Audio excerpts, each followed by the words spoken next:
अस्सलामु अलैकुम वरहमतुल्लाहि वबरकातुहू। सल्लु अलल हबीब सल्लल्लाहु अला मुहम्मद सल्लल्लाहु अलैहि व आलिहि वसल्लम। अल्लाह अज़्ज़ा वजल आप सब पर अपना खास करम फरमाए, दोनों जहानों की भलाइयाँ अता फरमाए, खुशियाँ अता फरमाए, हर दुख और तकलीफ़ से महफूज रखे। अल्लाह पाक आप सब के लिए आसानियाँ पैदा फरमाए। यूनान के मुतल्लक वीडियो लेकर आपकी खिदमत में हाज़िर हुए हैं। इंशाअल्लाह अज़्ज़ा वजल अल्लाह के फज़ल व करम से आपको इस वीडियो से काफ़ी कुछ सीखने को मिलेगा। अल्लाह पाक से दुआ है कि अल्लाह पाक आपको दोनों जहानों की कामयाबियाँ अता फरमाए और आप जहाँ कहीं भी सफ़र कर रहे हैं, जहाँ कहीं भी जाना चाहते हैं, अल्लाह अज़्ज़ा वजल अपने फ़ज़ल और करम से आपको वहाँ पहुँचा दे और आपके रास्ते में आने वाली तमाम परेशानियाँ अपने हबीब हज़रत मुहम्मद मुस्तफ़ा सल्लल्लाहु अलैहि वसल्लम के वसीले से दूर फरमा दे।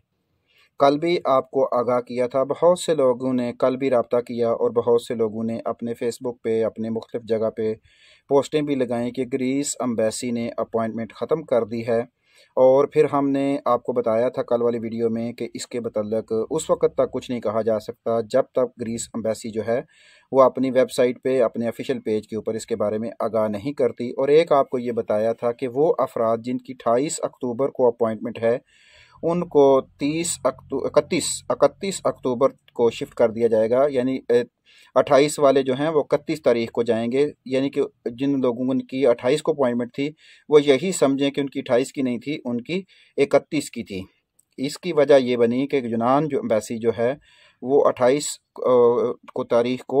अक्टूबर को इनके यहाँ यूनान में इनकी जो है वो छुट्टी है, जिसकी वजह से ग्रीस एम्बेसी भी बंद रहेगी। ये खबर हमने आपको 2 दिन पहले दी थी।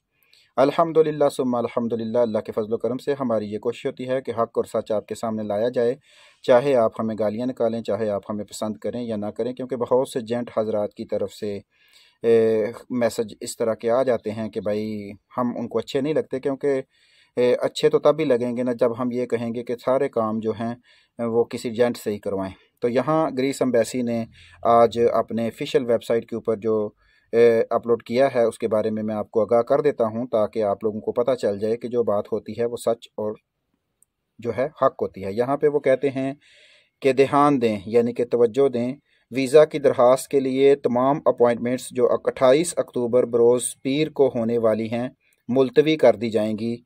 और 28 अक्टूबर की जो छुट्टी की वजह से एलिनिक यानी कि ग्रीक में जो कौमी तातील की वजह से 31 अक्टूबर तक मुंतकिल कर दी गई है। यानी कि यूनान में तातील की वजह से 28 अक्टूबर वाली अपॉइंटमेंट्स जो हैं वो 31 अक्टूबर को मुंतकिल कर दी गई हैं। आगे वो अफराद जो कहते हैं कि अपॉइंटमेंट का सिलसिला ख़त्म हो गया है, उनके लिए एम्बेसी ने यह कहा है नोटिस, यानी वो नोटिस दे रहे हैं कि हर आने वाले महीने के लिए अपॉइंटमेंट के लिए नए टाइम की जो फ्लाइटें हैं वो मौजूदा महीने के आखिरी हफ्ते में दस्तयाब होंगी। यानी कि जो अपॉइंटमेंट है वो मौजूदा महीने के आखिरी हफ्ते में वो फ्राहम करेंगे। जो बहुत से लोग कह रहे थे कि अपॉइंटमेंट वाला सिलसिला ख़त्म हो चुका है, अब डायरेक्ट फाइलें जमा होंगी, तो वो बगैर किसी सबूत के कह रहे थे। ये ग्रीस एम्बेसी की ऑफिशियल पेज के ऊपर लगी हुई खबर है और जो ग्रीस एम्बेसी का अपॉइंटमेंट पेज है उससे ऊपर से आपको पढ़कर बता रहे हैं। आगे वो कहते हैं कि नोटिस शेंगन और कौमी वीज़ों के लिए काम या दीगर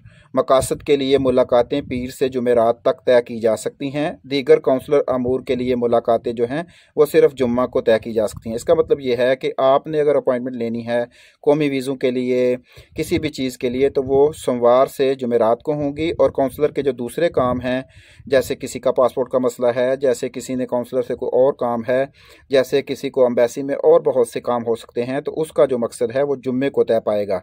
अगर आप अपने इब्तदाई वक़्त ले चुके हैं और आप किसी वजह से एम्बेसी में नहीं आ सकते, तो आप अपनी अपॉइंटमेंट जो है उसको मनसूख कर देते हैं, उसको ख़त्म करके दोबारा शेड्यूल कर लिया करें अगर किसी वजह से आप नहीं आ सकते तो। इसकी मतलब ये भी हुआ कि अगर आपने एक अपॉइंटमेंट ली हुई है और आप उसके ऊपर एम्बेसी में नहीं पहुंच सके, तो फिर आपको जो है वो अपॉइंटमेंट आपकी ज़ाया जाएगी, आपको नई अपॉइंटमेंट लेनी पड़ेगी, जिस पे जाके आप दोबारा जो है वहाँ पे अपना काम करवा सकेंगे। आगे उन्होंने एक और नोटिस भी दिया है कि कौमी वीज़ा वर्क वीज़ा के लिए दरख्वास्त गुजार से ये गुजारिश है, यानी कि तफसीलात नामुकम्मल या गलत होने की सूरत में बुकिंग खुद ब खुद कैंसिल कर दी जाएगी।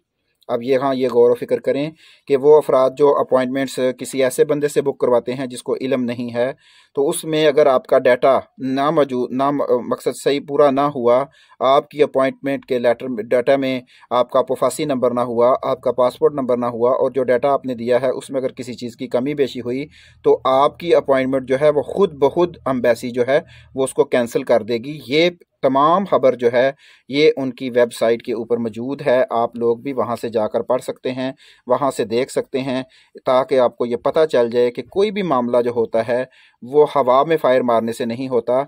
वो होता है कि एम्बेसी या किसी भी कंपनी या किसी भी चीज़ का जो ऑफिशियल पेज होता है उसके ऊपर जो खबर होती है वही सच्ची होती है। जिन लोगों ने ये खबरें लगाई थी उनसे भी गुजारिश है कि कभी भी किसी मामले में जल्दबाजी नहीं करनी चाहिए। हम अपने चैनल पे या अपने अकाउंट पे चंद व्यूज़ लेने की खातिर अगर गलत खबर देंगे तो किसी दूसरे मुसलमान का नुकसान हो जाएगा। वो बंदा बेचारा जो एक मेहनत कर रहा है, स्ट्रगल कर रहा है अपने वीज़े के लिए, अपनी कामयाबी के लिए कोशिश में है, अगर उसको गलत खबर मिलती है तो फिर उसका नुकसान होगा, और नुकसान होने की सूरत में आपको तो व्यू मिल ही जाने हैं लेकिन उस बेचारे का नुकसान हो जाना है। तो ये व्यू कोई इम्पॉर्टेंट नहीं है। आपके कितने सब्सक्राइबर हैं, आपके कितने फॉलोअर हैं, ये इतनी ज़्यादा अहमियत नहीं रखते, क्योंकि ये चीज़ें कब्र में साथ आने वाली नहीं हैं। तो इसलिए हमें दूसरों के लिए आसानियाँ पैदा करनी हैं ताकि अल्लाह अज़्ज़ा वजल के फ़ज़ल और करम से हमारी कब्र में भी आसानियाँ पैदा हों। आज वैसे वीडियो तो मैंने ये बतानी थी कि वीज़े में एम्बेसी की में वीज़े की रेशो क्या चल रही है, और वीज़े जो रिजेक्ट हो रहे हैं किस बेसिस पे हो रहे हैं और कितने हो रहे हैं। तो इंशाअल्लाह अज़्ज़ा वजल मेरे अल्लाह के फ़ज़ल और करम से कल इंशाअल्लाह इस बात के ऊपर कलाम करेंगे कि कितने वीज़े लग रहे हैं और कितने वीज़े रिजेक्ट हो रहे हैं। आज क्योंकि ये खबर आप लोगों तक पहुँचानी ज़रूरी थी, ताकि ये काफ़ी लोग परेशान थे और काफ़ी खबरें भी लग रही थी कि ग्रीस एम्बेसी ने अपॉइंटमेंट ख़त्म कर दी है और ये वगैरह इस तरह की जो अफवाहें थी, ये आज के उनके ऑफिशियल वेबसाइट के पेज के ऊपर से पड़ी गई खबर है, और ये खबर वहाँ पे मौजूद है, आप लोग खुद भी जाके देख सकते हैं। बाकी ये है कि ग्रीस के वीज़े के लिए आप लोगों ने स्ट्रगल करनी है। हमारा शुरू से वही एक ही मौक़िफ़ है कि कच्चा मेडिकल अपना करवा लें ताकि आप मेडिकल में फ़ेल ना हों। वो अफराद जो किसी भी बीमारी में मुब्तला हैं वो पहले अपना इलाज करवाएं, फिर अपनी अपॉइंटमेंट बुक करवाएं, वरना उनका मेडिकल का नुकसान तो होगा ही होगा, उनका वीज़ा भी रिजेक्ट हो जाएगा। वो अफराद जिनके ऊपर किसी भी किस्म की कोई FIR है, जो किसी केस में मुब्तला हैं, वो ये ग्रीस वीज़े के लिए अप्लाई ना करें, अपना नुकसान ना करें, उनका वर्क परमिट भी ज़ाया जाएगा और उनका वीज़ा भी ज़ाया जाएगा और उनको बहुत से नुकसान का सामना करना पड़ेगा। वो अफराद जो ग्रीस से किसी भी सिलसिले में पाकिस्तान डिपोर्ट हुए हैं, तुर्की से डिपोर्ट हुए हैं या मुख्तलिफ़ जगहों से डिपोर्ट हुए हैं, या ग्रीस से वो पाकिस्तान आए हैं और उनके ऊपर किसी किस्म का कोई जुर्माना है या उनके ऊपर कोई किसी किस्म का केस है, तो वो अफराद भी ग्रीस एम्बेसी में वीज़ा जमा करवाने से पहले अपने इन तमाम केस वगैरह को ख़त्म करवा लें ताकि उनको मुस्तकबिल में किसी परेशानी का सामना ना करना पड़े। इन तमाम मामलात पर इंशाअल्लाह अज़्ज़ा वजल आने वाली वीडियो में भी कलाम करेंगे और आने वाली वीडियो में आपको ग्रीस एम्बेसी में वीज़ा की जो सूरत हाल है उसके बारे में भी आगाह करने की कोशिश करेंगे। अल्लाह पाक से दुआ है कि अल्लाह ताला आप सब पर अपना खास करम फरमाए और अल्लाह ताला आपको दोनों जहानों की भलाइयाँ अता फरमाए, खुशियाँ अता फरमाए, हर दुख और तकलीफ़ से महफूज रखे, और अल्लाह पाक हम सब को एक दूसरे की मदद करने की तौफीक अता फरमाए। जहां आप दुनिया में कामयाबी के लिए कोशिश कर रहे हैं, कोशिश करें कि अल्लाह अज़्ज़ा वजल से कि अल्लाह पाक आपको आखिरत में भी कामयाबी दे दे। तो आखिरत में कामयाबी के दो ही ज़रिए हैं कि आप कुरान और सुन्नत के साथ जुड़ जाएं। जब आप कुरान और सुन्नत के साथ जुड़ जाएंगे तो दुनिया तो आपको तोहफे में कामयाबी मिलेगी, लेकिन साथ में आपको आखिरत की कामयाबी मिलेगी। अल्लाह पाक हम सब को अमल करने की तौफीक अता फरमाए। अस्सलामु अलैकुम व रहमतुल्लाहि व बरकातुहू।